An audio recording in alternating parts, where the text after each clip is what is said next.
Because I'm such a low-class living entity that I can't get... Like, look at this. Someone say, you do everything for the pleasure of Krishna, so this is the pleasure of Krishna? Now, this is my unsuccessfulness. But still my heart goes to Krishna, and I want to surrender my everything to Krishna. And he'll overlook this and take this, because he's Adosha Darshi. According to Scripture, Krishna doesn't see the fault. He sees the good in a person. But Guru sometimes has to see fault. Sadhu sometimes has to see fault, so that the person can improve himself and take steps in the right direction towards the pure devotional platform, which is more pleasing to Krishna. Yogamaya sees the fault. If she sees that you're still attached to material life, then she'll make all the arrangements for you to remain under the influence of Mahamaya. So you have to be very careful. So I want you to go to Mayapur and get Lord Chaitanya's mercy, get Lord Chaitanya's inspiration for doing the Yuga Dharma for the pleasure of Lord Chaitanya and Krishna, and for the satisfaction of your Guru. You didn't take Guru just so that you can have a nice material life. You know, your Guru will be satisfied when he sees that you're actually seriously surrendering to Krishna. Maybe he will choose. What? About life. Maybe he will. Still, the point is that you need to focus instead of being distracted by material desires. All this desire for going to the West and getting money and getting a job, these things are not actually necessary at all. It's an anartha. You have to be careful, because when you desire something in Vrindavan, the desire will be fulfilled. In some way or another, at some time or other, your desires will be fulfilled. But you shouldn't be like Dhruva Maharaj.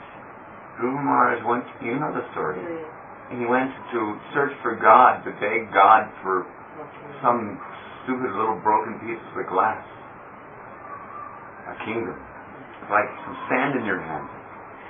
But when he saw Vishnu, he saw how beautiful. And here's Vishnu.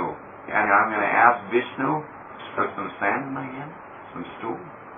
In Chaitanya Charitamrita, it says that one who comes to the lotus feet of Krishna and engages in devotional service and asks Krishna for the fulfillment of material desires as a benediction in exchange for his service is fool number one. Don't do it. Surrender to Lord Chaitanya. Get inspiration from performing Yuga Dharma. Make that sacrifice, and Krishna will reward you. Whatever you can get in this life, any amount of money, any kind of anything, it's nothing compared to what you're going to get as a result of actually surrendering to Krishna and going back home, back to God. Prabhupada said that if you have a pinch of material desire, Krishna is so kind that he'll give you another material body with which to pursue your material desire. He won't interfere. He'll allow you, okay, little boy, you want to play? So go play house. You can play husband, you can play breadwinner. These are all just childish play.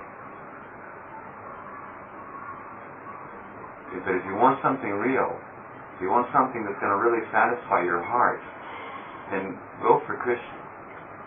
And by surrendering, yeyatam mam prapadyate, tansataiva bhajamiham, as you surrender to him, he will reward you accordingly. If you surrender 50%, he'll reward you 50%. If you surrender 100%, he'll reward you 100%. So surrender 100%, and he'll reveal himself to you. He'll show you everything. Sometimes he'll reveal himself even if he didn't surrender, but that's a special case. Like with me. But I did surrender to some extent. You're surrendering also to some extent.